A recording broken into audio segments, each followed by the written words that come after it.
सोचिए जरा, एक ऐसा राजवंश जो सदियों तक इतिहास के पन्नों से जैसे गायब ही हो गया हो, और फिर उसी गुमनामी के अंधेरे से निकलकर वो एक पूरे शहर की नींव रखता है। जी हाँ, आज हम रायपुर के कलचुरियों की 400 साल पुरानी एक अविश्वसनीय कहानी की तह तक चलेंगे। तो ये कहानी शुरू होती है इतिहास के एक बहुत ही घने कोहरे से, जिसे इतिहासकार अंधकार युग कहते हैं। अब सोचिए, लगभग 250 साल तक उस इलाके पर राज करने वालों का कोई रिकॉर्ड ही नहीं है, कुछ भी नहीं। जैसे इतिहास में एक ब्लैक होल हो, सब कुछ निगल गया हो। तो फिर सवाल ये उठता है कि इतने गहरे अंधेरे से, जहां कुछ भी पता नहीं, वहां से एक नया साम्राज्य आखिर जन्म ले भी तो कैसे ले सकता है? देखिए, इसका जवाब किसी जंग या बड़े धमाके में नहीं छिपा है, बल्कि ये छिपा है एक पारिवारिक फैसले में। एक ऐसा फैसला जिसने एक साम्राज्य को बीच से 2 टुकड़ों में बांट दिया। तो मामला कुछ यूं था कि एक उम्रदराज राजा थे, जगन्नाथ सिंह देव। उन्होंने अपने राज्य को अपने 2 बेटों में बांट दिया। शिवनाथ नदी को सीमा बना दिया गया। उत्तर का जो रतनपुर का इलाका था वो गया बड़े बेटे के पास, और दक्षिण का खल्लारी क्षेत्र मिला छोटे बेटे देव सिंह को। और बस इसी बंटवारे ने समझिए कि 2 अलग अलग दुनियाएं बना दी। एक तरफ थी रतनपुर की पुरानी और स्थापित सत्ता, और दूसरी तरफ थी ये नई उभरती हुई लहूरी शाखा। यहीं से एक नए आजाद राजवंश का बीज पड़ चुका था। लेकिन यहीं पर कहानी में एक मजेदार मोड़ आता है। उस दौर के रिकॉर्ड्स इतने अधूरे हैं कि एक बहुत बड़ा सवाल खड़ा हो जाता है कि इस नई लहूरी शाखा का असली संस्थापक था कौन? अब इसका जवाब ढूंढना किसी ऐतिहासिक जासूसी से कम नहीं है, सच में। और इस गुत्थी में इतिहासकारों के सामने 1 नहीं, 2 नहीं, बल्कि 3 दावेदार हैं। और मजे की बात यह है कि हर किसी के हक में सबूत भी काफी मजबूत है। तो देखिए, पहले उम्मीदवार हैं केशव देव, जो सीधे सीधे राजकुमार देव सिंह के बेटे थे, मतलब असली हकदार। दूसरे हैं लक्ष्मी देव, जिन्हें रतनपुर से भेजा गया था एक तरह से गवर्नर बनाकर। और तीसरे और सबसे दिलचस्प रामचंद्र देव, जिन्होंने कहा अब बहुत हुआ और सत्ता अपने हाथ में ले ली। लेकिन देखिए, आखिर में इतिहास एक ही चीज याद रखता है। भले ही किसी ने पहले गद्दी संभाली हो, लेकिन वो रामचंद्र देव ही थे जिन्होंने रतनपुर से पूरी तरह आजादी का ऐलान किया।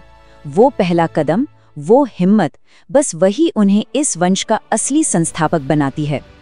और जैसे ही ये आजादी मिली, लाहौरी राजवंश के लिए एक बिल्कुल नए दौर का आगाज हुआ। एक ऐसा दौर जो जीत, विस्तार और शानदार निर्माण के नाम होने वाला था। और ये तरक्की बहुत तेजी से हुई। देखिए, पहले सिंघन देव ने 18 किलों को जीतकर पूरे इलाके को मजबूत किया। फिर रामचंद्र देव ने अपने बेटे के नाम पर रायपुर शहर बसाया।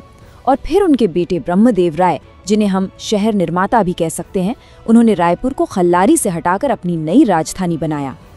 और उनकी विरासत सिर्फ कहानियों में नहीं, बल्कि आज भी पत्थरों में जिंदा है। जैसे खारून नदी के किनारे बना हटकेश्वर मंदिर, या फिर नारायण मंदिर, जिसे किसी राजा ने नहीं बल्कि देवपाल मोची नाम के एक आम आदमी ने बनवाया था। और दूधाधारी मठ, जो एक ऐसे संत के लिए बना था जो सिर्फ दूध पीकर रहते थे। ये सिर्फ इमारतें नहीं थीं, ये उस दौर के समाज और आस्था का जीता जागता सबूत है। लेकिन जैसा कि अक्सर होता है, हर कहानी का एक अंत होता है। 400 साल के इस शानदार सफर के बाद अब दूर से एक नई ताकत दस्तक दे रही थी। एक ऐसी ताकत जो इस राजवंश की किस्मत हमेशा के लिए बदलने वाली थी। और इस कहानी के आखिरी पन्ने पर नाम लिखा था अमर सिंह देव का। वो एक योद्धा से ज्यादा एक कवि के तौर पर जाने जाते थे, एक संस्कृति प्रेमी राजा। और शायद यही उनकी त्रासदी थी कि उन्हें एक ऐसे दौर का सामना करना पड़ा जहां तलवार की अहमियत कलम से कहीं ज्यादा थी। सामने मराठे थे। और फिर अंत बहुत तेजी से आया। 1741 में मराठों ने पहले रतनपुर पर कब्जा किया। फिर 1750 तक आते आते उन्होंने अमर सिंह देव से भी सारी शक्तियां छीन ली। उन्हें बस नाम का राजा छोड़ दिया। और 1753 में जैसे ही अमर सिंह की मृत्यु हुई, मराठों ने पूरे इलाके को अपने राज में मिला लिया। बस 400 साल पुरानी एक कहानी हमेशा के लिए खामोश हो गई। तो सोचिए, 400 से भी ज्यादा साल का सफर, एक छोटी सी अधीनस्थ शाखा से शुरू होकर एक राज्य की राजधानी बनाने तक का सफर। तो आखिर में इस पूरी कहानी से हम क्या सीखते हैं? यही कि एक राजवंश गुमनामी के अंधेरे से निकला, उसने अपनी पहचान बनाई, रायपुर जैसे बड़े शहर की नींव रखी जो आज छत्तीसगढ़ की राजधानी है, और पीछे ऐसे मंदिर और मठ छोड़े जो आज भी लोगों की आस्था का केंद्र है। और ये कहानी हमें एक आखिरी सवाल के साथ छोड़ जाती है कि हमारे अपने शहरों की सड़कों के नीचे न जाने ऐसे कितने ही भूले बिसरे राजवंशों की कहानियां दबी हुई हैं, बस किसी के खोजने का इंतजार कर रही हैं।